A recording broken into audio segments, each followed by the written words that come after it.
Tonight's program on grief and loss, addiction, and recovery will be presented by Jerry Fouchey and Barb Smith. We're very grateful to Jerry for stepping up tonight when our original presenter was unable. Jerry has had an extensive career in the field of education as an administrator, facilitator, strategist, teacher, and practitioner in the areas of educational administration, curriculum, instruction, staff development, and leadership. Jerry joined Don Farm as a Spera Recovery Center counselor and currently serves as a personal medicine and outpatient therapist. He was instrumental in the implementation of Don Farm's Dialectical behavioral therapy program. Jerry will be joined by Barb Smith, the author of Brent's World, a book about the life of her oldest son. Barb will share her personal experience with grief, loss, and recovery. Please help me welcome Jerry and Barb.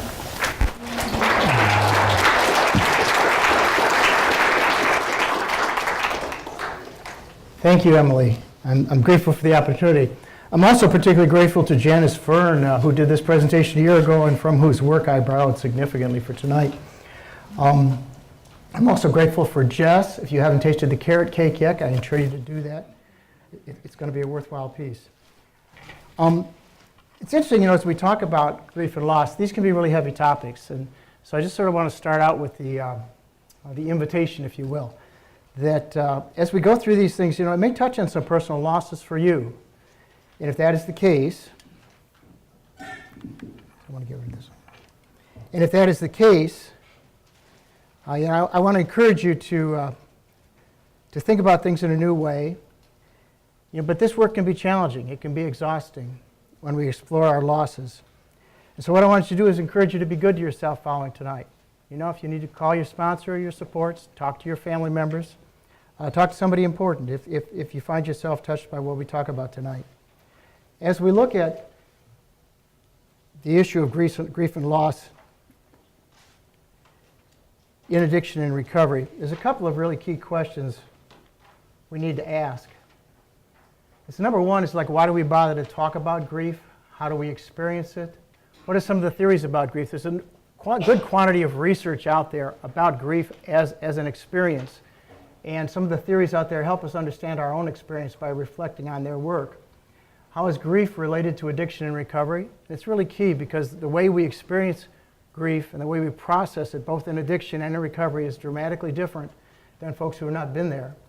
And that just exactly whatever helps make a difference in the long run with grief. And in the long run, what you find is that what really makes a difference is things that are empowering. There are some key concepts about grief that I want to sort of lay out as we begin. Number one, and this is going to be key, and we'll bump into this a number of times tonight, but grief is very real and it cannot be ignored. I'm sort of reminded of that camp song they teach little kids, sometimes it says it's so wide you can't get around it, it's so high you can't get over it, it's so low you can't get under it, you just got to go right through it. Now you don't have to go through it all in one day, you don't have to go through it in a non-stop process, but you can't ignore it. It's a process that needs to be gone through, and we'll explore more deeply why that is true. The second key idea is that expressions of grief are many and varied. From person to person, from role to role. We cry, we get angry, we get depressed, we get withdrawn, we act out, we laugh. But there's a broad emotional range, all of which is appropriate and correct. The third key idea is that the stages of grief are generally not linear. When we start looking at some of the theories, somebody will talk about stage one or part one. And the notion is that they rarely happen in order. They rarely happen sequentially. That you might be in 2 or 3 stages all at the same time. But at least we lay the stages out so you can kind of see them and reflect on your own experiences.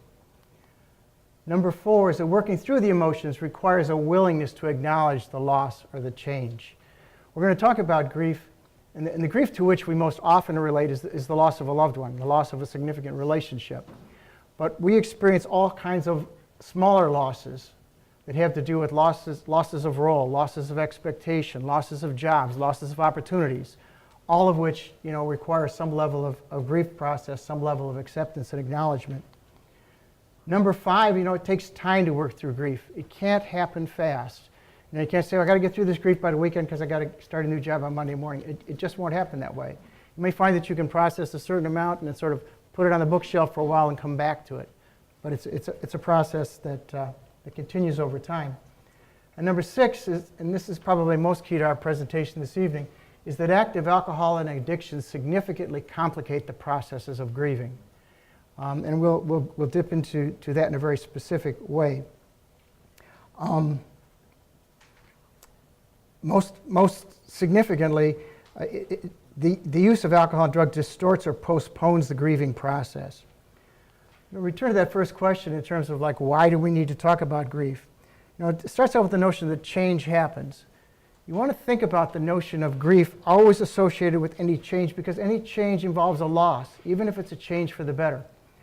Janice, in her presentation last year, talked about the fact that at the age of 35, she got married to a wonderful person in whom she's madly in love. And yet at the same time, she realized that at the age of 35, she was giving up her role as a single person. There were certain things that she enjoyed as a single person that was no longer going to be. Now, was it serious grief? Was it a big matter? No. But it was a piece that needed to be let go of, to acknowledge it, to move forward with it.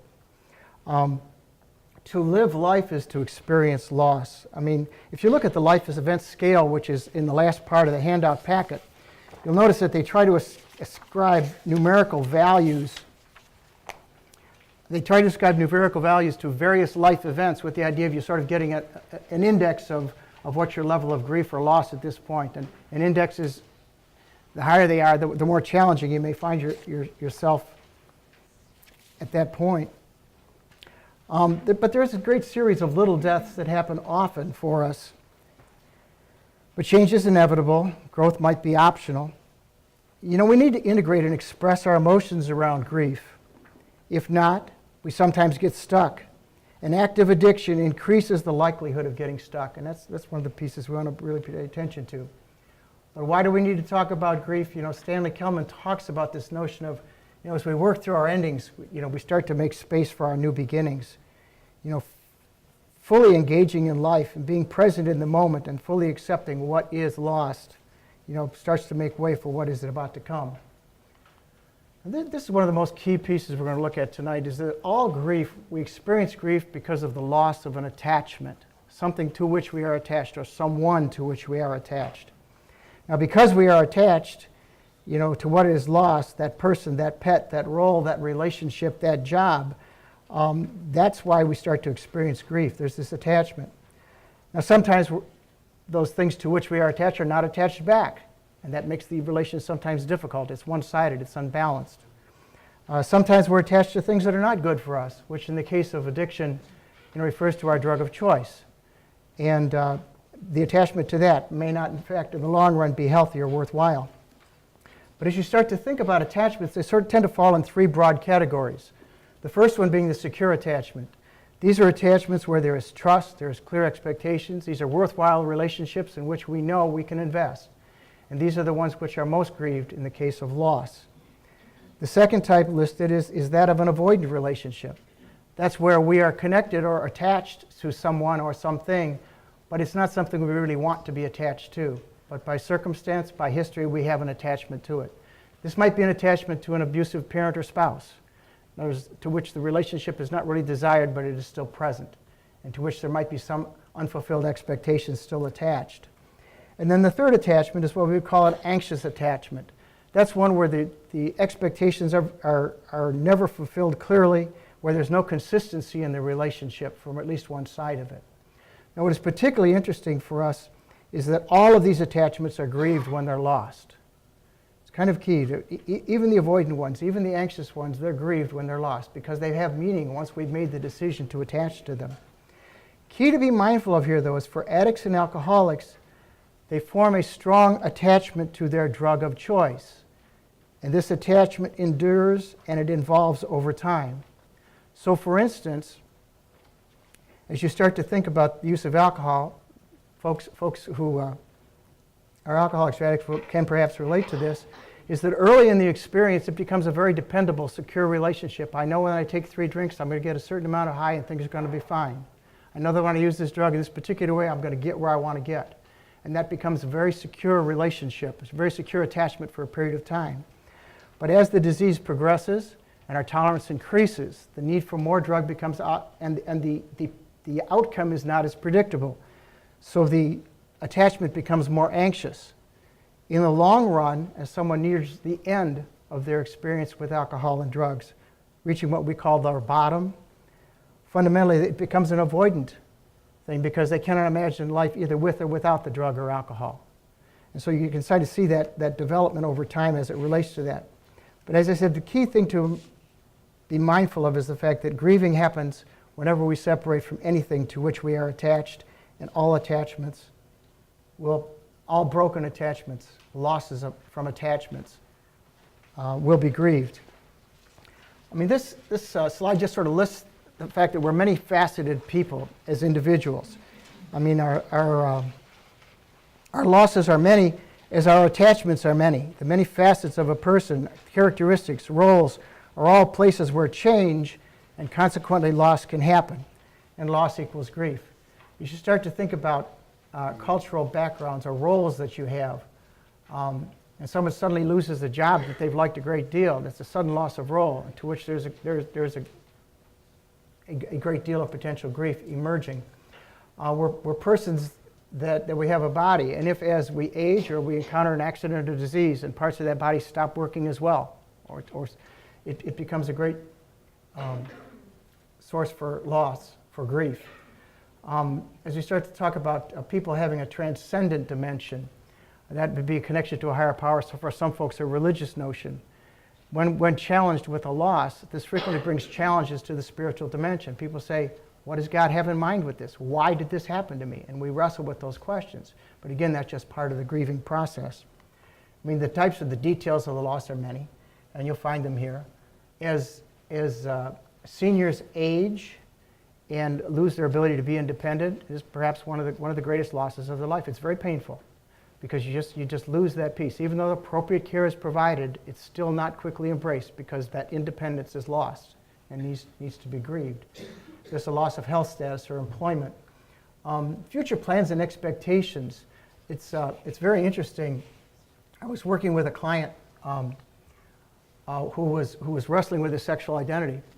And when he finally decided that he needed to come out in a particular way around that, he was startled at his parents' reaction because he said, well, they just don't really seem to be, they're not unsupportive, but they're not really with it. And I said, you have to understand that they had expectations and pictures in their mind of you growing up and getting married and having kids and bringing grandkids around. And those expectations are now lost. Doesn't mean they don't love you, doesn't mean they won't support you, but they have to have the chance to grieve their expectations lost. And sometimes those things become very, very strong. And obviously the death is overt physical death is the largest loss with which any of us usually need to experience. But we want to be mindful of the fact that there's uniqueness of loss, the uniqueness of the loss and the grief response, pardon me.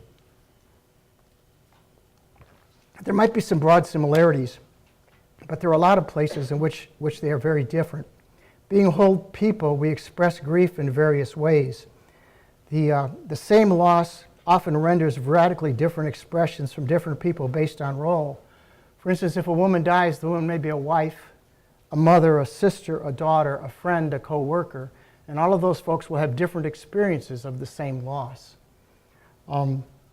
We know, too, that the frequency of exposure can have a lot to do with our experience of loss. By frequency, I mean is there are a number of small losses stacked one on top of the other. As you look at that life scales chart, you'll see there's about, 15 or 20, whatever it is, items that they list, and all of those things by themselves may not be such a big piece, but if you stack 3 or 4 of them together in a month, it can be a big deal. And it's important for us to realize that. And of course, the importance of social support or lack of it is really important. Key again to understanding this in the context of addiction and recovery is that near the end of someone's active addiction, when they are reaching their bottom, they don't have much in the way of a social system. Isolation is sort of the hallmark of the experience of folks in that position. So I mean, we need to be aware of the fact that there's going to be a lot of unique expressions there. We're whole people, and so we express grief, we experience grief in a variety of ways, emotionally, mentally, socially, physically, spiritually, and so on. We want to think about those things real specifically. For instance, emotionally, we could be sad, angry, shocked. There might be some relief, particularly if there was a serious illness over a long period of time. And sometimes we're just not sure how we feel. We don't have words to put on it. And that can be some of the most agonizing pieces because we're just sort of hanging out there in emotional limbo and we don't have words for the things that we're trying to talk about. In terms of the physical experience, folks will report feeling hot, feeling cold, feeling tired, having no appetite, being tense. Those are all possible physical reactions. Intellectually or cognitively, there can be a longing or a yearning for things that are now lost. People can be consumed by thoughts of death and loss, where it's almost an obsessive thought process. There would be times when people are thinking that the lost person is still present. I remember vividly, many years ago, my wife's aunt died. And her husband had made the arrangements, and they'd had the body to the funeral director, and he'd gone over to make all the arrangements for the funeral. And when he got home, he got out of his car, went into the house, and went walking about the house looking for his wife because he wanted to report the arrangements he'd made, as if she was still there and alive, because he always came home to tell her what he'd been doing. And so there was that sort of secondary shock of, whoa, she's not here, and she's not going to be here. But that notion that it is not unusual for folk to have little sort of lapses of reality, so to speak. Behaviorally, people cry, they sleep, they want to be alone, they need time, they want to express that openly sometimes. And from a spiritual perspective, this issue of finding meaning, like how do you find meaning in tragedy? In Viktor Frankl's Man's Search for Meaning, talks about how the folks in the concentration camps of Europe, the folks who managed to survive were folks who somehow brought some kind of meaning to this chaos, this tragedy that was in their lives. But when people are struggling to find meaning from a spiritual perspective, they ask questions like why? Where is God in all of this? They seek support from their religious faith, perhaps. But family members will often be in very different places and having different emotions at the same time. And again, a lot of that stems from the different roles that the deceased played with the various members of the family. Another important distinction as we talk about grief is learning the difference between grief and depression. Now, both can be present during the grieving cycle, but they really are two different things. And the reason it's important to understand that is that you sort of respond to them differently. Grief is more of an up and down experience. I talk about grief feeling like a roller coaster. Now, the classic example is there can be a number of family relatives sitting at the deathbed of a relative, and they'll be talking about, oh yeah, remember the time back on Thanksgiving 4 years ago when Grandma just burned the carrots and smoked up the whole house, and people start laughing and giggling, and then 2 minutes later everybody's crying because you vacillate between those ups and downs. You go back and forth with it. Grief is not a single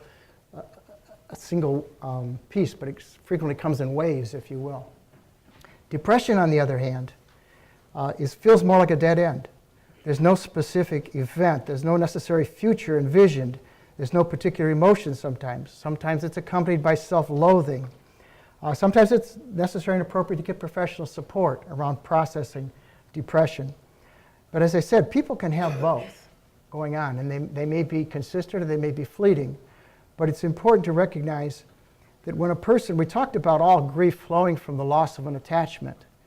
If a person's experience and processing of it is such that they cannot form new attachments eventually, it may not happen today or tomorrow, it may take a while, but if you can't form new attachments eventually, that's sort of the surest sign that you need some kind of professional help to get in there, help the person sort of sort through that, get to the point of moving on. Because all of life is about forming new attachments.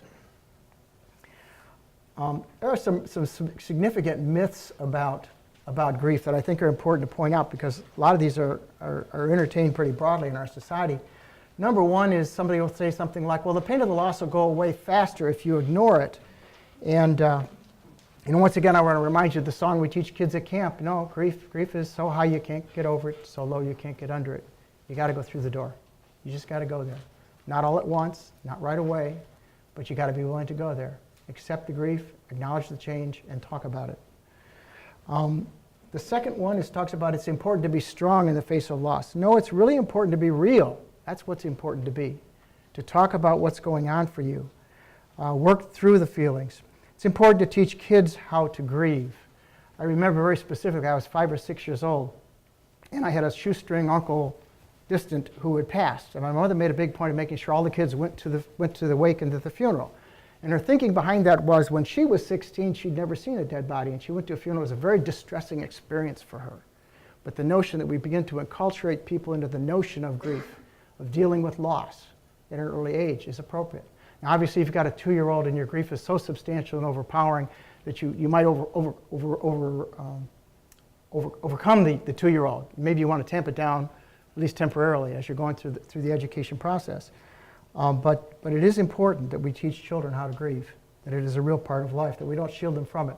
The French philosopher Rousseau, in his treatise on Emile, he said, you know, if we shield children from pain, we don't teach them to bear it, we train them to feel it. And it's an important piece. If I don't cry, it means I'm not really sorry about the loss. That's also a myth, you know, because sometimes people will tell you, I'm just too tired to cry, or I just don't have any tears left. You know, crying is not the only and not necessarily the best way, but it is a way. You know, we need to give people room to do that, but not be judgmental of somebody who's not necessarily demonstrating overt grief. Some people are going to be more private about their grief.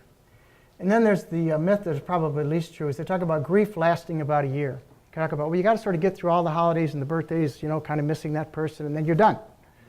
And well, that might be that way for some people, but the way I've heard it expressed that I find most useful is grief doesn't last just a year. Grief just lasts and lasts and lasts.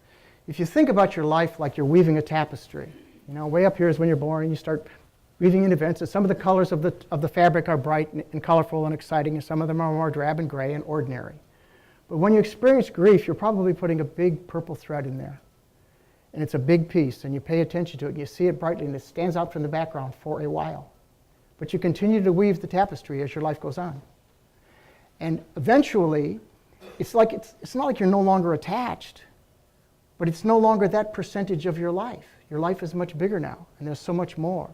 And if you've accepted the loss and processed it through, you know, it's just there. Once you've been clearly attached to something, you'll always be attached. I've heard people talk about, you know, lost relatives or parents. They've been dead 30 or 40 years, and they still smile on their face, you know, when the thoughts come to mind. They can still tell the stories with ease because they processed that grief. They are still attached, but it's no longer a painful experience. It's no longer something that provokes tears at every thought. So I think it's a very useful image to think about it as a tapestry. I mean, the feelings will spike on anniversaries. One of the best examples I heard of this was a woman, her husband died suddenly and unexpectedly. And suddenly it came to be April 15th, and it was time to do the taxes, and he had always done the taxes. And she didn't know what to do. She simply had no idea. And so the grief really spiked for her. But it kind of leads into one of the things we want to talk about is one of the different ways that people process their grief. Some folks process it very much on an emotional level primarily. Some folks process it on an instrumental level primarily. So the emotional folks are the ones talking about the history, talking about the feelings, talking about what's going on. The instrumental folks are thinking who's arranging for the luncheon, what needs to be taken care of, are the flowers delivered. They're sort of going into those kinds of things in the immediate. And over time, these folks tend to move closer together because these folks tend to get more practical and hands-on with things in the long run, and these folks tend to get to the feelings a little later. But we find it, again, no wrong way. It's just different ways that people, and to not be judgmental about, why aren't you more upset? It's like, no, I am upset. Can't you see how hard I'm working to get things lined up? You know what I mean? It's like an understanding that that's just an important piece of it. As we start to think about theories of grief, we want to talk about some of the authors, not because they have all the magic or all the knowledge, but they do give us some thoughts about what our experiences may be, and they do give us some hints about places we may look. For instance, one of the oldest ones, it's about 55 years old now, Elizabeth Kubler-Ross talked about her 5 stages of grief. As far as you know, she was one of the first people to really codify this and put it in a model like this. She says one of the first things that folks perhaps experience is this notion of denial or shock or disbelief. This thing cannot be happening. It's just not possible. You know, it's outside the realm of how I envision my life. The loss is too big for me to embrace initially. Okay? If I break it down to a much simpler example, we can think about something like I lost my car keys. So what does my denial look like? My denial looks like, well, I'm running all over the house looking every possible place they could be. I've turned my purse out 3 times already and been through it, and I'm going to go back and look a 4th time even though I know they're not in there because I cannot accept the fact that I do not have my car keys and I'm going to be late for work. Okay? So it talks about that experience. Frequently, pardon me, the second thing she identifies is the notion of anger. Like, why is this happening? And who's to blame? And how can we fix this? And we got to get this thing straightened around. What we want to understand is the anger is usually a mask for sadness. Anger is strong. It feels safe. Sadness does not feel safe. And part of what we need to do in the face of loss is try to feel safe. And that's one of the ways that one of the natural human responses we go to. Next, she talks about this notion of bargaining. Is there some way I can change my life or change the way I do things so I will never have to experience this loss or never have to experience this same loss again? You know, people will, if I always put my keys on the hook by the door, I will never be late for work again. They will always be there. Okay? Now again, the example is rather simplistic, but it kind of makes that point of the notion of making a deal with yourself, making a deal with God, trying to make some kind of deal with somebody to reverse the loss, to turn it around, to place me in a different place with it. The fourth thing she identifies is the notion of depression or sadness.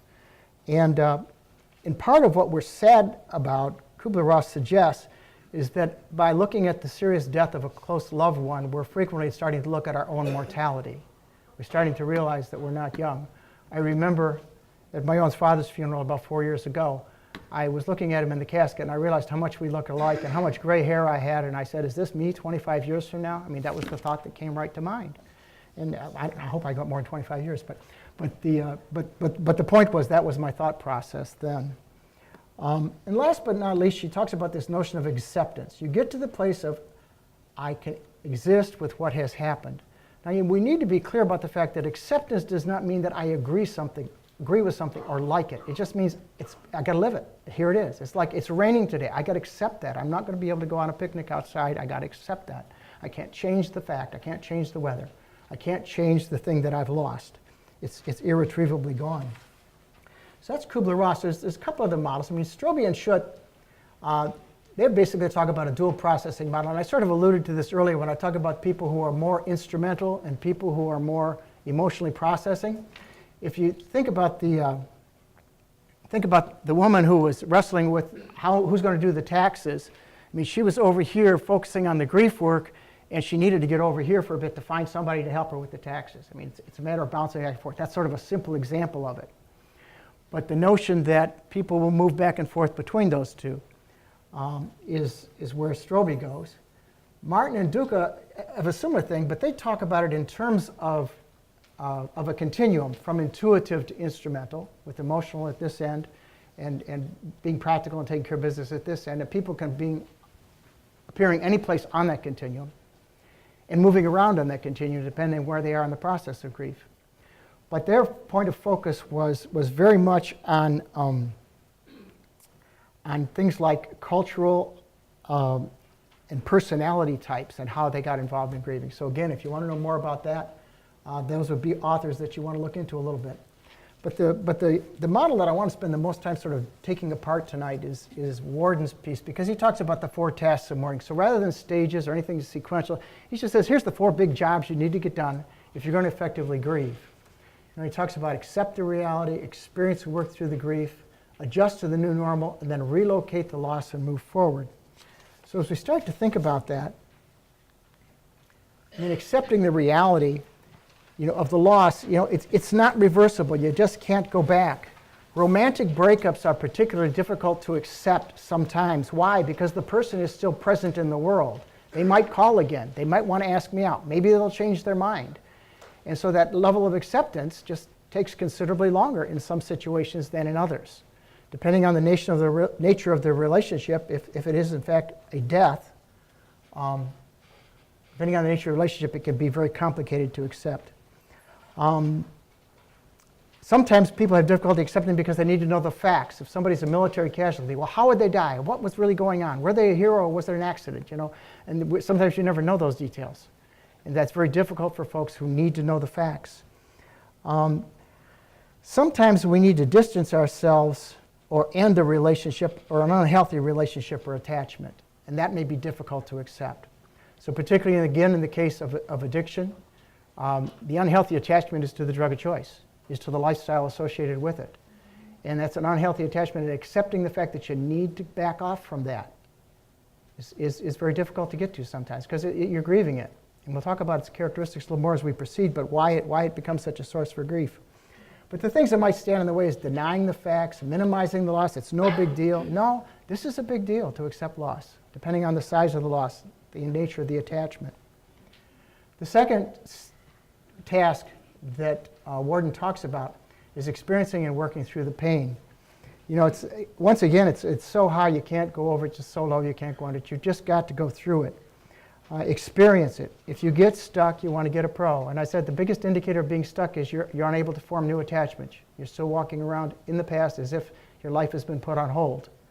And there's a need to move forward with that.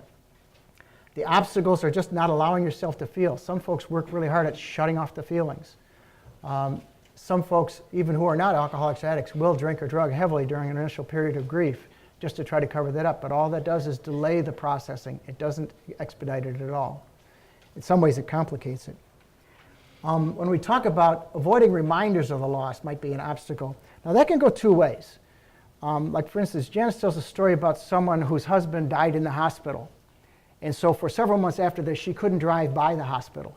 She had to reroute wherever she was going so as never to drive by the hospital because it was just too painful to be close and get reminded of that. Eventually, as she processes that grief, that will no longer be a big deal. Okay? But there are times when taking something of a geographic cure is in fact appropriate. So for instance, if you are an alcoholic or an addict who is grieving the loss of your drug of choice, hanging out with old buddies in old places is not necessarily the place you want to be because it is danger to your safety. So there are some qualifications to Worden's thoughts in this context. The third piece is identifying the new normal. You know, life without the lost person or item or thing or role, whatever it is. The loss is still important, but it's not preventing me from forming new attachments. As I said, that's the greatest indicator that things are getting better. It's the new normal. We talk about external adjustments. You know, and how do I have to adjust my life, everyday functioning without this person? You know, my buddy's not here anymore. My vintage Mustang got destroyed in an accident. I can't drive it anymore. It's another kind of loss. Internal adjustments. You know, how do I feel differently about me now that this family member is no longer present? How do I feel different about me that I no longer have this job? I no longer have this status or this esteem that I associated with a particular role. We talk about spiritual adjustments. And there's how are my beliefs affected, or my values or assumptions about this world, by the loss. And we need to sort through those adjustments. I mean, we could, you know, in a sense, promote our own helplessness by refusing to learn new skills and roles, withdrawing from the world or refusing to see yourself or the world differently. And finally, the fourth piece that Worden challenges us to think about the fourth task is to relocate emotionally. You know, it's like we continue to weave the tapestry of our life. Recall the image I talked about a while ago. The tapestry, we just keep weaving it. It just keeps going. Even if I'm not wanting to, if I'm not anxious to, this life experience is there. There may be great periods of gray darkness, but eventually I'm still weaving the tapestry. And I'm still connected to the loss, but I'm engaged in life. It's not the earlier warps in the tapestry are not preventing me from enjoying life today. You know, I'm being vulnerable, but in a healthy way, and I can begin to form new attachments, relationships, and skills. I mean, things that might get in the way of that is just withdrawing, you know, choosing not to get involved, backing up, holding on so tight to the past that you're unable to form the new relationships. Eric Fromm, the author of The Art of Loving, you know, offers this reflection. He says to spare oneself from grief at all cost, notice at all cost, can be achieved only at the price of total detachment, which excludes the ability to experience happiness. You know, if we're going to walk around, I'm never going to grieve, I'm just going to hold on to this grief, I can't grieve, it's too big a piece, I can't go there, give up on fun too. It can't happen. It's like you shut off those emotional valves. They're two sides of the same coin. And the ability to emotionally express that becomes important. When we deal with our endings, we begin to find new beginnings. It's kind of a key piece. We start talking about grief and loss and addiction now, so I want to talk very specifically about the pieces associated with active addiction and with early recovery. I mean, some of us, you know, had grief and loss or trauma that predated our alcohol and drug use, and so we used the number to forget. Now, I want to sort of cautiously interject here that I don't want to, for a minute, underestimate the importance of grief or loss or trauma early in life. And it may have put the development of the disease of addiction on fast forward. But the disease of addiction does not develop because of grief or trauma. The disease of addiction develops because you have the genetic predisposition and the environment in which it can develop.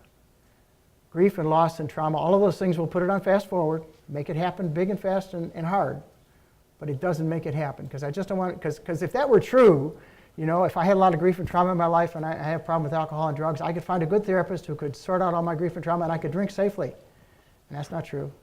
And I've also known tons of folks in recovery who've never had any grief, never had any trauma or abuse or whatever early in life, who still drank and drugged with great abandon.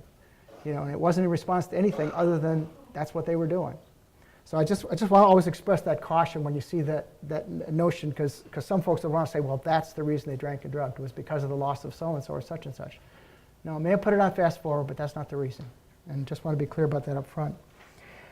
Things are compounded in addiction because there's lots of other losses. I mean, for instance, there's a loss of innocence, there's a loss of relationships, there's a loss of plans for the future, there's a loss of jobs, there's a loss of school, there's a loss of lots of other things that the addict or the alcoholic, as the disease progresses, sets aside quickly. It's complicated by the use of alcohol and drugs because you can't work it through when you're high and drunk. It's just not possible. All you do is you sort of put it on hold or push it in the background. We sometimes tend to minimize the effect. Well, that stuff happens, you know, like to everybody. Could happen. It's not a big deal. You know, we tend to minimize it. And perhaps most notable is that we tend to normalize things that simply aren't normal. There was one client who was reporting several sexual encounters that, upon investigation, were in fact sexual assaults. And she kept sort of downplaying, like, well, that stuff just happens. You know, it's like, no, that stuff doesn't just happen. It's crimes. It is wrong. And for you to sort of normalize it like that, you know, only puts off the processing of the grief. And it's so important that we begin to see that. But again, sometimes those traumas and things are associated with the culture of addiction. We just need to be conscious of that. Other grief and loss and addiction, we use them to cope. There's a lack of a healthy support system, and that's really, really key. You know, you've got to have some kind of support system. We medicated, avoided, and minimized our feelings. We never processed grief. Things were never taken care of. But perhaps the most important one is the last one. We have this loss of a sense of self in the long run.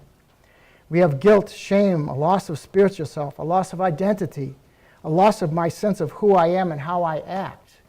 You know, we talk about the hijacked brain of the alcoholic or the addict. They're doing stuff they would not normally do.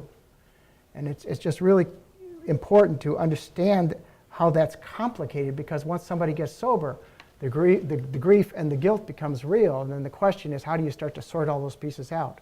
And most importantly, how do you find a safe place to talk about all those pieces?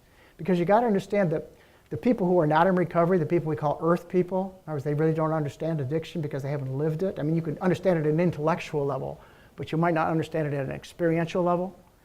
And if you're in that place, people are saying, oh, this is great. Oh, you're starting to get sober. That's great. You're 2 weeks clean. You look so much better physically.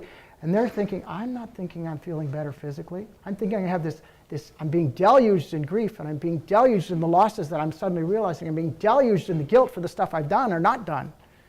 And it does not sound pleasant to them at all. And yet the people around them, oh, isn't this wonderful? Look at how good it is. It's like, no, it's not good. It's not good at all. I need the space to be able to grieve. And so that's why I'm going to talk about the importance of recovery groups in a few moments, because that's really, really key. There are all kinds of other losses in addiction. I mean, life events that we didn't show up for, relationships with family member, parenting time. You know, maybe I didn't spend time with the kids. Maybe I was incarcerated. There were communal expressions of grief, perhaps, funerals that I didn't go to, wakes that I didn't attend, or when I attended, I was intoxicated. Opportunities like jobs or school. Perinatal losses, folks will frequently report the loss of a pregnancy, and because it didn't have a name necessarily yet, it didn't have an identity yet, the outside people not directly connected to the loss, don't always understand it. And yet the people in the middle of it, it's very profound. You know, that people will say things like, well-meaning people will say things like, oh, you're young, you can have another baby. And you're thinking, I don't want to talk about another baby now. I wanted this baby. This is the one that was here right now. This was the one that was a part of me. And so those losses happen. We talk about spiritual losses as well. Not knowing who I am or my sense of purpose in life. That's a lot of loss that can happen. There's lots of grief, and it's going to take time and support and help to get there. You know, and this author talks about, you know, if you don't grieve, you hardly exist. I mean, it's just a built-in piece of being human. You know, the growth comes from working through things and being fully engaged in life eventually. Now comes the key question. So let's say someone, for whatever reason, is getting sober, getting cleaned up. They've gone to detox. So whether it was they've reached bottom by whatever course, whether it was what we call a state-sponsored intervention sometime, it started out with a pair of bracelets in the backseat of a squad car, or it may have started out in the hospital, or it may have started out in any number of places. But when you get there, you have to start to talk about what are the losses of moving from active addiction to recovery. Now again, the folks that have no addiction say, what do you mean? There's nothing but a gain, right? No, there are tons of losses that come to the person who moves from addiction into recovery. Just exactly what are you leaving behind? You want to think about where is it okay for people to talk about their attachment to their drug of choice. Now, mom doesn't want to hear about the fact that you just really just got into XYZ drug, that you really, you know, hit a pint on a regular basis nightly. Mom doesn't want to hear that. Okay, there are people that will listen to it. There are people that are ready to hear about it. But in many ways, the drug of choice was one of the most significant attachments to which the addict or alcoholic ever had. If you remember Billy Joel's song, he talked about the man making love to his tonic and gin. That whole notion of it is an intimate relationship that if you've not been there, you don't understand it. And that's okay. You don't have to understand it, but you need to acknowledge its reality, that it's there, that it's real. Obviously, there are other things you're giving up, and I lost the picture. There it is. Okay. You're giving up lots of drugs and alcohol. I think it was nice to have it in the heart box. I thought that was kind of an interesting graphic. You're also giving up a lot of rituals. I tried to find pictures of drinking rituals, like beer pong is as close as I could get. But there's loss of places you can't really go anymore safely if you're in recovery. There's a loss of roles. You know, I was the dealer. People respected me. They looked up to me. I could make deals. People liked me. That's gone now. There were friends, there were activities. You know, there was chaos. A lot of people, while they're in their active addiction, love the chaos. There's always something happening. There's nothing boring going on here. And they really love that chaos. But they also, you know, began to lose the ability to predict events. So basically, people early in recovery begin to realize that they have lost a lot. It's a lot of stuff. And the earth people aren't ready to talk about it. They're not. All they want to hear about is, good, you're clean today. I'm happy to hear that. Thank you very much. Come back again the same way tomorrow. That's all the earth people want to hear. But that's why it's so important for people in recovery to hang out together and spend some time together and talk about their experiences. Michael Block talks about if you're an addict on the road to recovery, be prepared to experience emotions in a new way. The good, the bad, and I add the ugly. Be sure to plan in place to fight off the cravings. Actually, I don't think about fighting off the cravings. I think about learning to surf the emotional urges. The whole notion that stuff is going to happen, but sometimes fighting the urges only feeds them, only focuses on them. But when I learn to surf the urges, it's just a matter of coming to terms with the fact that no feeling, however strong or intense, will last forever. That sooner or later this too will pass. And how do I learn how to surf the urge? There are some barriers to grieving. I mean, if you don't have any social support, and remember, isolation is the hallmark of the alcoholic or the addict about the time they're reaching their bottom. You know, the one person talks about he was so isolated that he would walk to the front door and open the shutter and look out the window, walk to the back door, part the curtain and look into the backyard, and then go back to the refrigerator for another drink. And that was how big his world was. Not much social support in that world.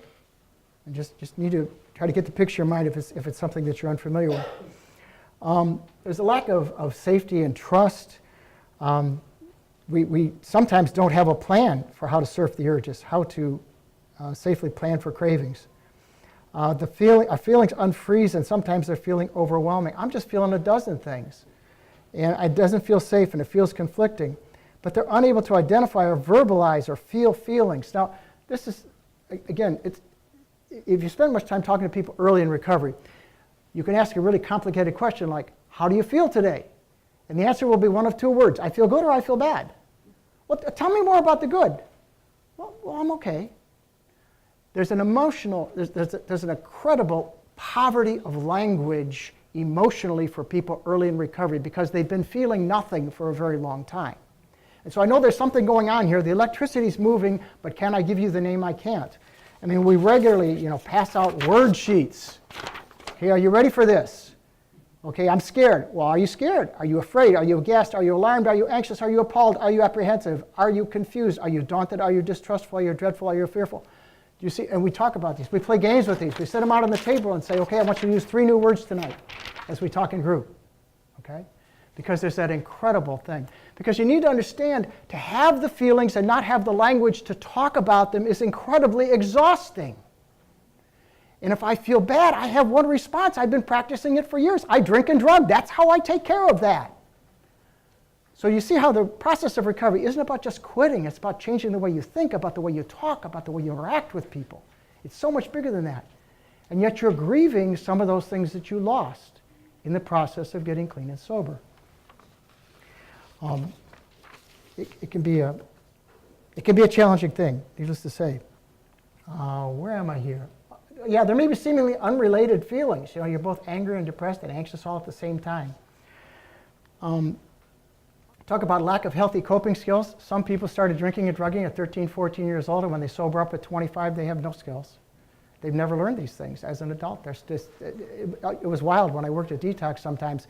We'd have people well into their 20s and 30s who, once they got sober for 2 or 3 days, were acting like 12-year-olds. And that's because that's where they were emotionally when they started using. And I'm not belittling those folks in any way. I'm so grateful that they're on the path now. But they're coming at this task sometimes with the emotional maturity of a 12-year-old. And that's a challenge. So you really want to understand how challenging this thing can be. Because for the earth person, the person who's never experienced addiction, you say, well, you quit, you just walk away from stuff, leave it alone, clean up your life, get it right. It's like that makes perfect sense to the earth person. That makes no sense to the alcoholic or the addict, none at all. It's a foreign language. It's a different planet entirely. Grief is complicated by guilt, shame, or stigma or trauma sometimes. There's been a recovery movement which has opened up more to discussing the fact, like, who are alcoholics and addicts, and people coming out publicly and saying so, because in the process of doing that, it hopefully reduces some of the stigma. There are some places in which it is almost worn as a badge of honor anymore. It may push it a little too far the other way. But the bottom line is, do people associate some sort of negative stigma with this? I still remember vividly, I'd been sober for several years, and my mother said something to me about, do I still go to those meetings with those people? And it's like, I am one of those people, okay? I just need to be clear with you. She never liked that. She was assuming that I was just going to help out the other folks, that I wasn't there to keep me sober. And it's like, no, I'm sorry, that's why I was there. I was keep myself sober here. That was important to me. Another barrier, of course, is just avoidance, the unwillingness to grieve and to put that at a distance.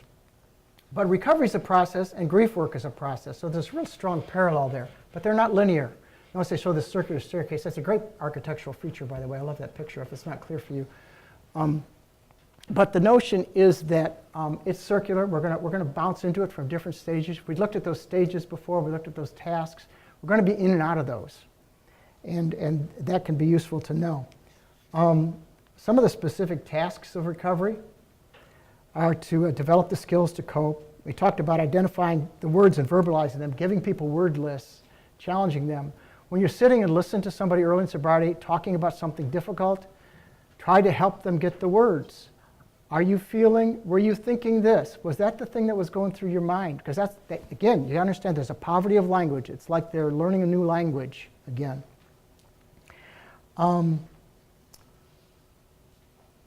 Learning to tolerate negative feelings, being honest and just sitting with it sometimes, and developing new attachments, relationships, and investing in the future. So you almost want to think about feelings or emotions, strong emotions particularly, almost like it's a wave. If you've ever stood on the beach near the ocean or Lake Superior and watched that the water starts to rise a great distance out, and then it grows, and then it crashes on the beach. And it goes back into the sand and it's gone. And the waves follow that same pattern over and over and over again. What is different is the size, the intensity, and the duration of the wave. How long does it last? How big does it get? How tough is it? Okay?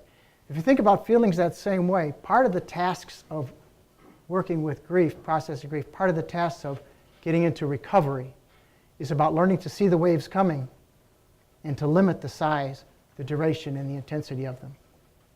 And you can do that by paying attention, by study over a period of time. Whew, thought I lost a page. Okay. Part of what you want to do is develop some new rituals. You know, you want to learn to get together with folks and drink coffee before and after a meeting or whenever. You know, so I used to have drinking buddies. You know, now I got coffee buddies. You want to think about discovering or rediscovering things like art, music, sports, crafts. A lot of people let those things go entirely during their addiction. But getting into them, it becomes opportunity for building social connections, working things through. As we start to think about recovery in terms of relationships, though, we know, number one, we can grieve the lost relationships, those that are past. And a lot of the younger folks today have a lot of lost relationships. I mean, I just need to tell you, working where I work, you know, we've buried a lot of former clients in the last couple of years. It's not because we're not working hard or that we're not doing the right thing. It's because it's that serious. And so a lot of the young people need to learn how to grieve those lost relationships. Second thing we do is learn how to heal damaged ones. If you're familiar with the 12-step program, they talk about, you know, working on your inventories and eventually working your 8th and 9th step and trying to heal broken relationships. You can build new ones. And perhaps more importantly is to make meaning out of the past by helping others. So if I can't go back and heal old relationships of people gone, we can write letters to them. We can make indirect amends to other people who might somehow benefit from our work and amends. We can make current relationships matter in a new way. But perhaps more interestingly is that we can generate a history or a narrative of this process. And we can find a place for it in our mind and our hearts, and we can share it with others. You know, if you've ever been to an open AA meeting, and they have one here in this room, I believe it's on 7:30 on Saturday evening sometime. So even if you're not an alcoholic addict, you can come here and you can listen to somebody share their experience, strength, and hope with the process of grieving their lost drug of choice, with the process of grieving the things they've lost in their life, with the process of rediscovering life. That's what that's all about. It's a narrative. It's a piece put in there. Informally, people say, oh, I'm just telling a story. But it's more than just telling a story because you've processed it enough to understand it deeply and to bring it forward.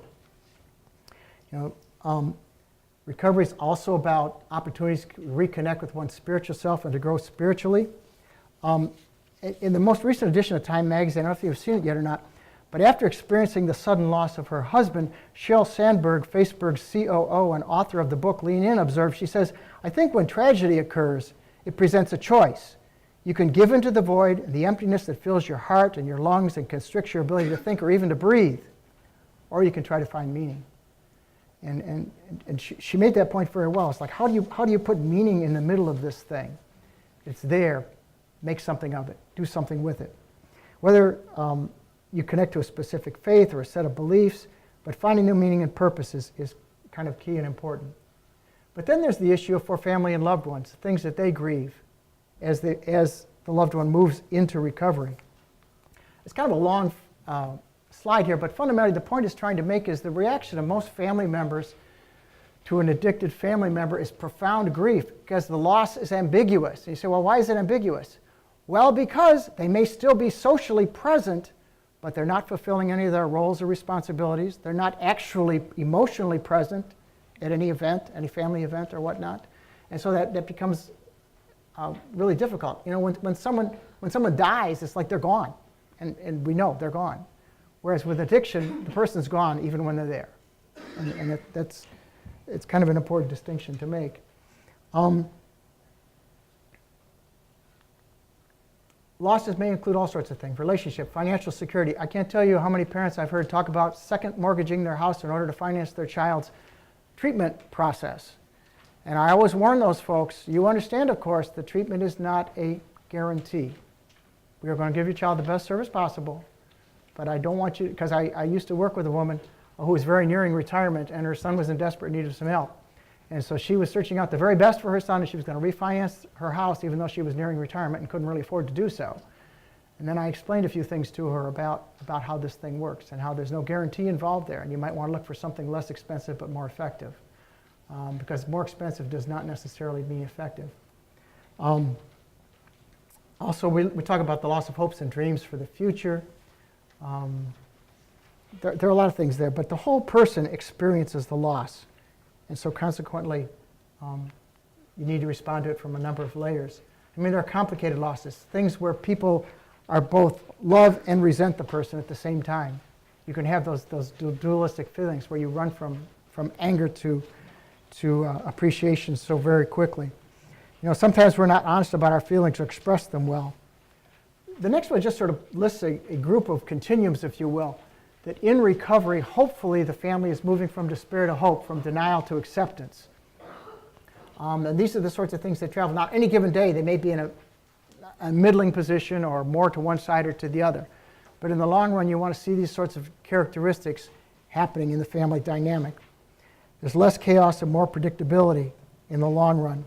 And things may move from secure to anxious to secure again. You may go back and forth early in recovery as your family member is recovering. Grief can feel lonely because family members and friends are going to have different experiences because of the different natures in the relationship. But we need a safe place to discuss those differences and to get support. And for a lot of people, that's the fellowships of Alcoholics Anonymous and Narcotics Anonymous. Grief is hard work, but it's rewarding, and it's some of the hardest work you're ever going to do. But if you do it, you're likely going to be successful. What makes a difference in the long run is the best therapy for grief is time and community, that you just take the time to do what you need to do. You don't want to grieve alone. Experience your feelings. AA and NA and the sponsors and supports and professionals available can make a tremendous difference in the way people grieve. Talk about experiencing your feelings in a tangible way. Some people plant trees, they start programs. When my sister passed of breast cancer a couple of years ago, my brother-in-law made a bunch of memory boxes, just sort of a little wooden box with a stained glass top, and inside were miniaturized versions of some of my sister's artwork and her writings. And I set that box on the bookshelf right about at eye level in the TV room, and I walk by it probably a couple times a day. And I just have this fond memory of my sister. But it's just a beautiful thing.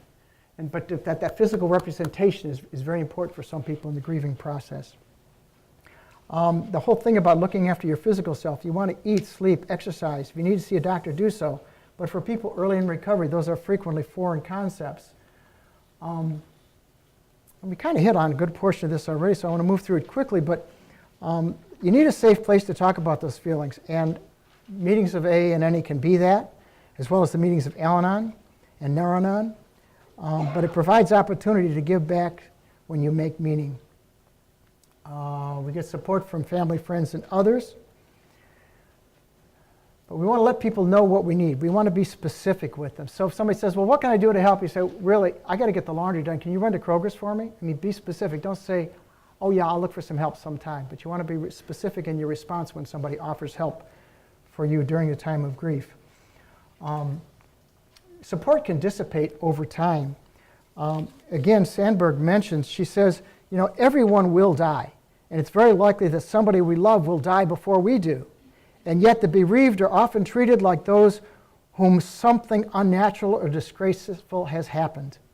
People avoid them. They don't invite them out. They fall silent when they enter the room. The grieving often isolated them most when they needed community. People seem to worry that they're going to reopen a wound or something. Yet the grieving person is thinking, you're not reopening the wound. I mean, it's open and gaping. Please help me with it. You know, so getting right in there and speaking to people about it can be really helpful.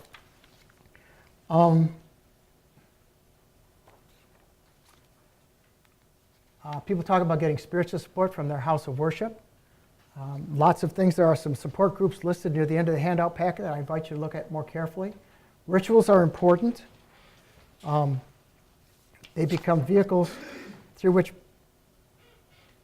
people remember.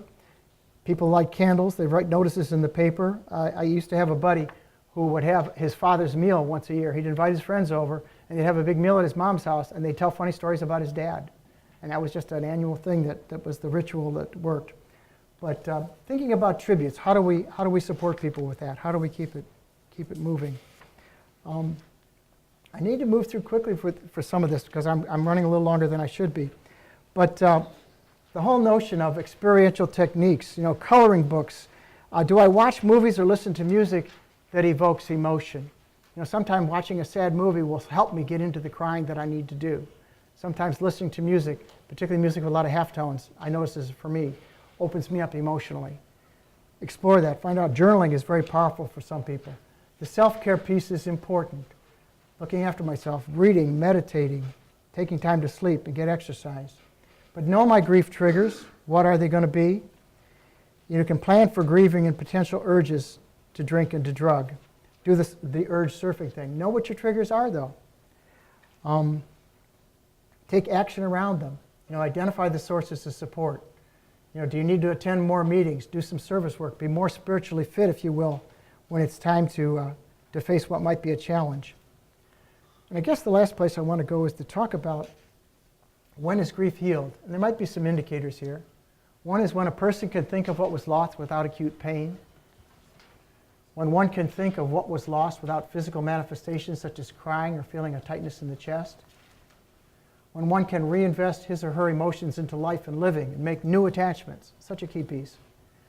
When one can regain an interest in life, feel more hopeful, experience healthy gratification again, and adapt to new roles.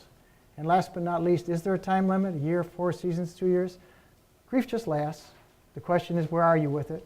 And are you at a place where you no longer regret the past or wish to shut the door on it? Thank you, and I want to get Barb up here. Barb. I'm sorry. I read something this morning that said, man can live for 40 days without food, 3 days without water, 8 minutes without air, but only 1 second without hope. Also, hope costs us nothing. And I think that is very powerful. Very powerful. My story is that I grew up in an alcoholic home. My father was the alcoholic and he was very violent. And he drank every single day of my childhood except for 2 weeks when he was in the hospital. He had double pneumonia, so he couldn't drink. But when he came home, he resumed. I left home when I was 17 because I just could not deal with the chaos.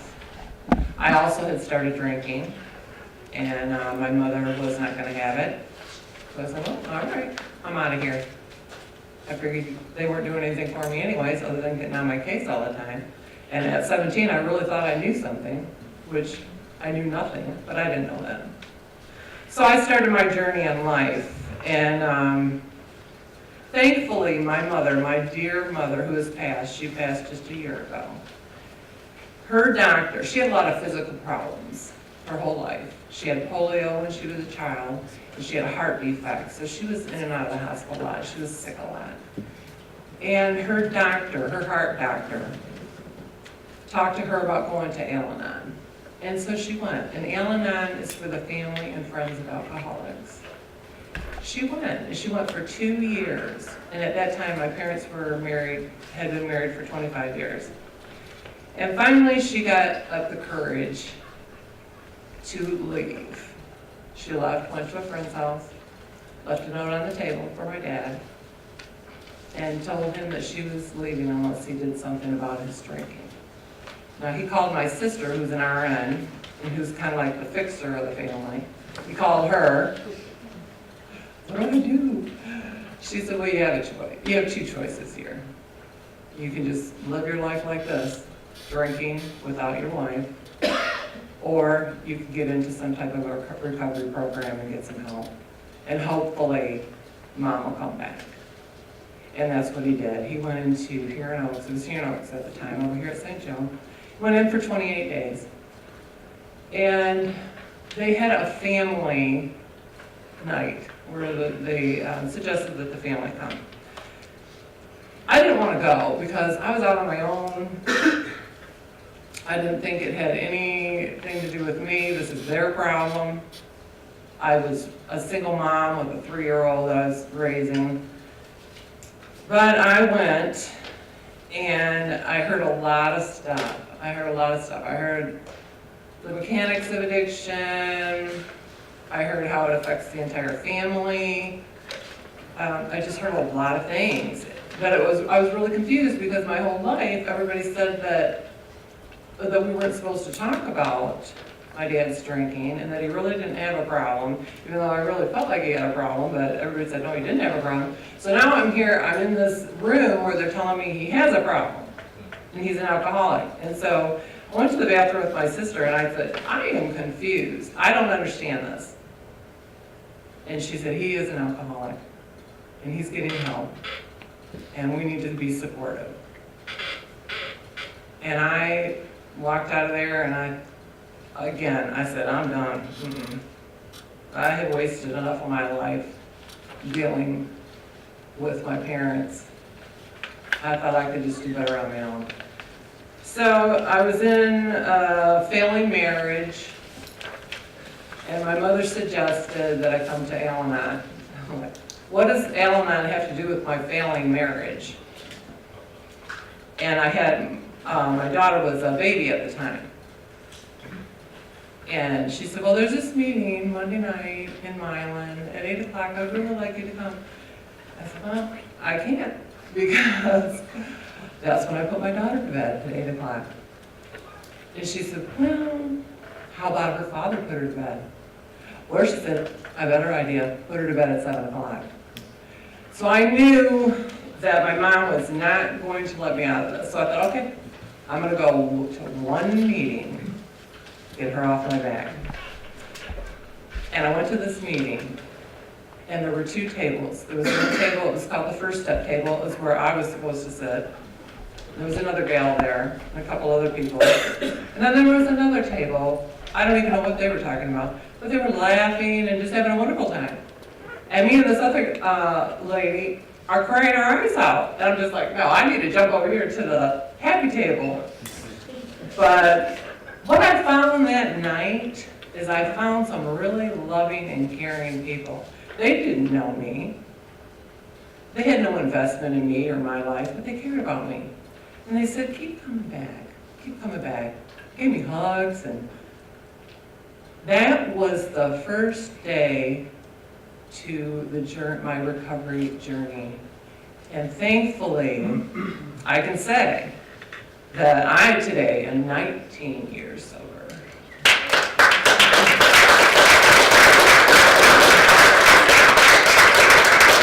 Now, I didn't get sober for myself because I didn't think I had a problem.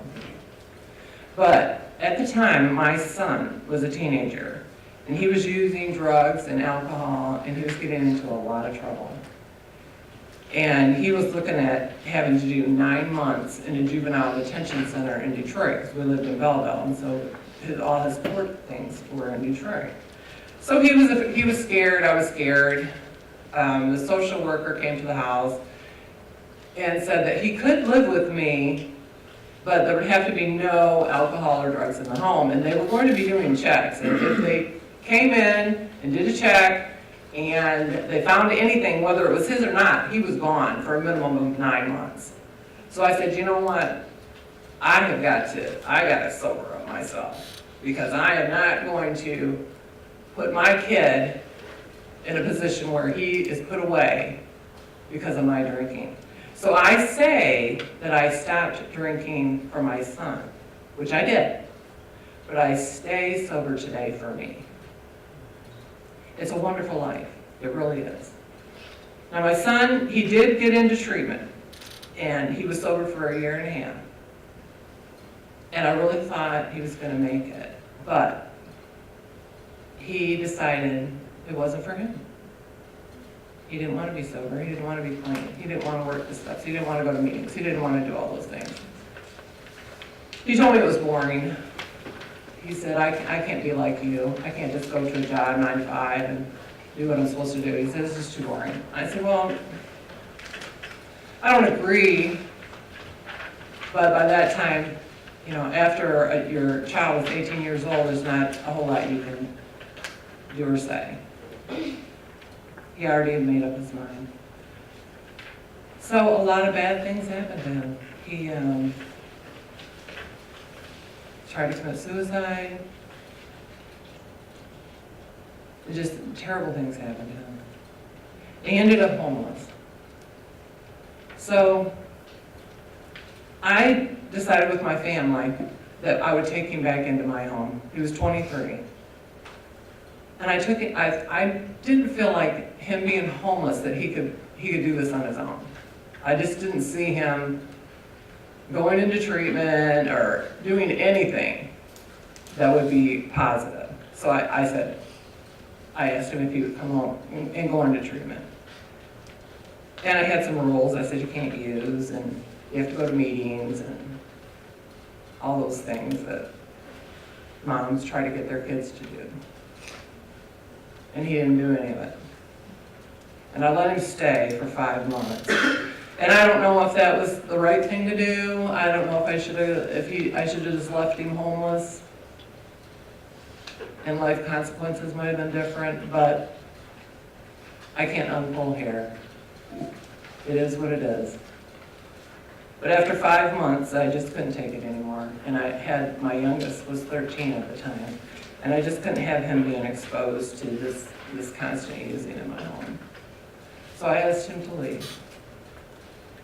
And a week later, his girlfriend called me to tell me that my son was dead. Now, as a mom, when they're little and they scrape their knee, you can wash it off and put a Band-Aid on it and kiss it and send them on their way and everything's okay. But when they're an addict and they're 23, you can't fix it. I did everything they told me to do, and I did everything they told me not to do. None of it worked because he didn't want it. And it's tragic. And it's been tragic to our family. Both of my parents ended up with serious health issues within a year after he died. And it's just been a tough go. And 4 years ago, my baby, TJ, committed suicide. He said he was tired of his heart hurting. He loved his brother. And you know, I'm tired of my heart hurting too, but suicide is never the answer. It's a permanent solution to a temporary problem. And I haven't done any work surrounding his death or his suicide, but someday I'm going to, because I also want to not only tell my oldest son Brent's story, but I want to tell my baby TJ's story. Well, what I do today is I have chosen activism. After Brent was gone for a year, I did not feel better. I too thought that in a year I was going to feel better, and I did not. So I belong to this group. It was an online group of moms. It was one dad, but mostly moms. And a couple of other ladies there had written books. And so I said, I can do that. So I did. I wrote every single day for about 6 months. And I published it. It's called Brent's World. And then my husband and I started a youth group at our church. And we did that for 4 years. And we met with these young people twice a week. And we just talked about everything. Everything, drugs, alcohol, sex, anything that they needed to talk about, we talked about. And that was really positive. And then I started going into the schools. And the first school that I went and talked with was Walled Lake High School. And I say that young people are my target audience because they really are. Because young people, that's when the using starts. That's when my using started when I was young, when I was a teenager. That's when my son started using when he was 13. So I try to reach him around that age. And I do have a success story with one of the gals. Her name is Michelle. The first place that I spoke was Wall Lake High School, and she was in 10th grade. It was the whole 10th grade. It was a huge auditorium, and I pass out flyers with my phone number and my email, and ask people if they want to contact me, please contact me. Nothing will shock me. You can tell me anything. You can say anything. I don't care what you look like. I don't care if you swear. And two girls contacted me, and one is Michelle, and she has been in my life now since 2009. And I just actually sent a check yesterday. She's doing the relay life for the cancer. Just sent her a check and a nice card just telling her how much she means to me. Because she was raised in an alcoholic home, and she just needed somebody to talk to. And I was there that day, and she was there that day, and now we are in a relationship. And that's how it works. We just have to be open, loving, caring. I do a lot of work with women that have lost their children, because it's very unique. If you have not lost a child, you will not understand, and I don't want you to understand. But they say we're in a club now that we never asked to join. But there's something about one mother sitting with another mother, especially when the loss is fresh. Because well-meaning people, they want to say, they just think there's something that you can say. And they're well-meaning, and I understand, but there's nothing, absolutely nothing, that you can say to a mother that has just lost her child. The best thing you can do is just sit down and hold their hand, sit next to them, hold their hand, give them a tissue when they're crying, or a shoulder to cry on. And that's what I do. I talk to young people, and I talk to mothers. And that's the only time I get relief from my losses. Because I will miss my boys every single day for the rest of my life. And I will think of them every single day, and a lot of days I cry. But there is hope, because that tragedy, something good can come out of it, and it already has. I've met a lot of wonderful people. I've got a gal that I just met tonight. She emailed me yesterday, and she was going to come tonight. And I believe that we're going to meet up again. She also has lost a son. I'm just grateful. I'm grateful today. I'm grateful today that I did not climb into the grave with either one of my boys. I wanted to at the time because the pain is so great. But I'm grateful today that I did not do that, because I really believe I have a lot of work to do. Now, and I've got 10 books that I want to give away tonight. If you have a young person that you can give this book to, you can see my husband Tim after the meeting tonight. Because I just am so compelled to tell every young person that this is not glamorous. Using and abusing drugs is not glamorous. It's not like what you see on the videos. There's another side. There's a family that loves you. And if something happens to you, and even what happens to you while you're using, and then it's, heaven forbid, you would die, there's a family that's never going to be the same. So I'm just really grateful to be here tonight, and grateful for Jess that you had me come back, because this really warms my heart when I can tell my story. So thank you.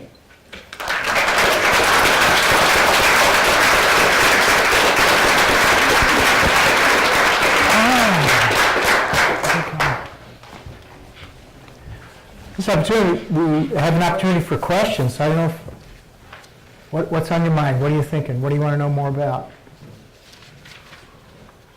I have a question. I was trying to find it on my page. Sure.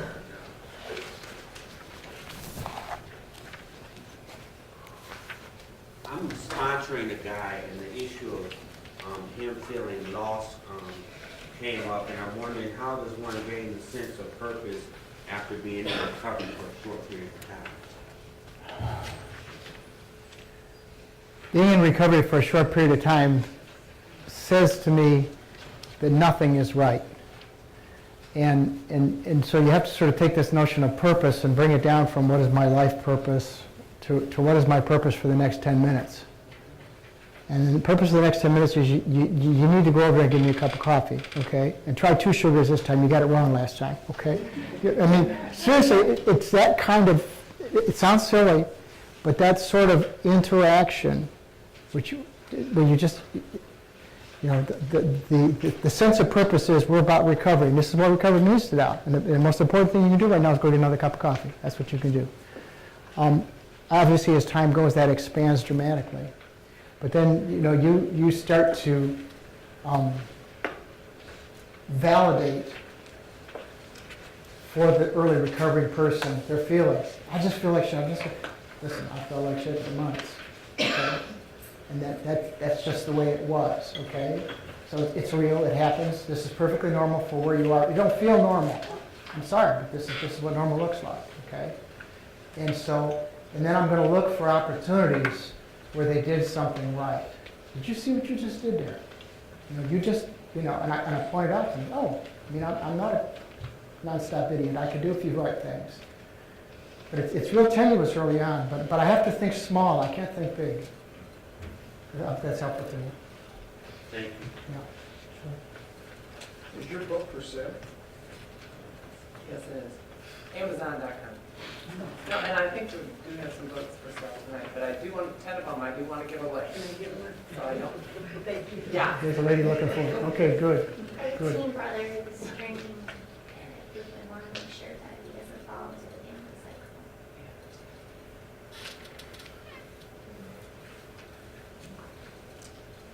Thank you.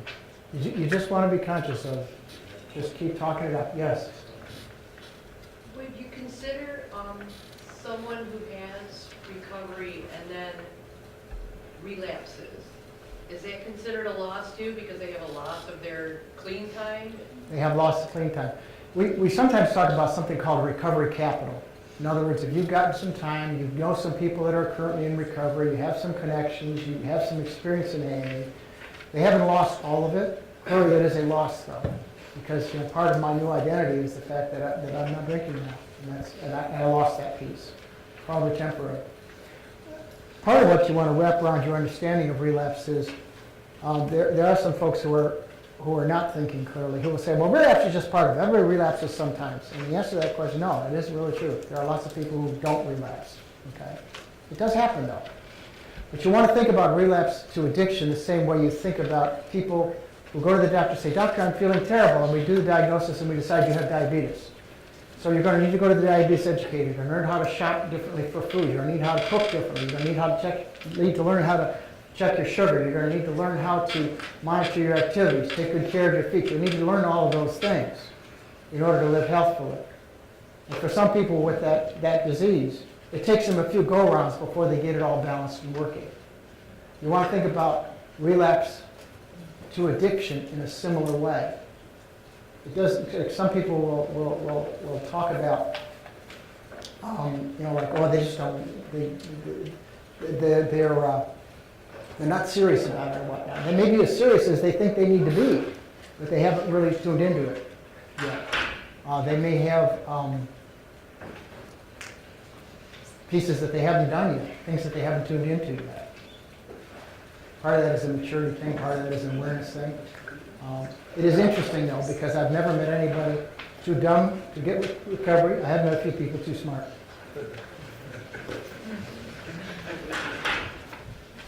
Yes. Yes, Me? yes, please. Okay, so under your persons category. You have all these characteristics. A person has a past, et cetera, et cetera. Then you say everyone has a secret life, and everyone has a transcendent dimension. Uh-huh. Could you elaborate on those 2 points? We're talking about secret life. I'm talking about the internal life, my dreams, my aspirations, my private thoughts. I may share those with 1 or 2 people, you know. But it has to do with the internal life, the stuff that is really what makes me unique and special. I may have dreams and goals that I've not bothered to share because I'm not sure that they're realistic for me, but I still think about it. I still have them. When you talk about the transcendent dimension, I think that's the word used in that. The last one on the list is transcendent. Is that the word or spiritual? I don't recall. Transcendent. Transcendent. Basically, we're talking about the notion that all of us, in one layer or another, have this desire to be connected to a larger purpose and meaning in life. And some of us express that through religious and spiritual beliefs. Some of us have more philosophical approaches. But that's what it references, that notion of something bigger and beyond myself. It's interesting, one of the authors who writes about recovery, he says all of recovery spirituality can be broken down into 2 words. Number 1 is beyond, because you have to be reaching beyond yourself to something bigger than yourself, whether that's God or AA or whatever it is. He says the other one is between. It happens with somebody else. You can't do it alone. You can't get sober in the closet. You've got to do it with somebody else. So that notion of reaching beyond is very important. So transcendent alludes to that same notion. It's the effort to find a word to describe that dimension of ourselves, if that's helpful. Okay. Are we good? You want to say anything else? Thank you so much.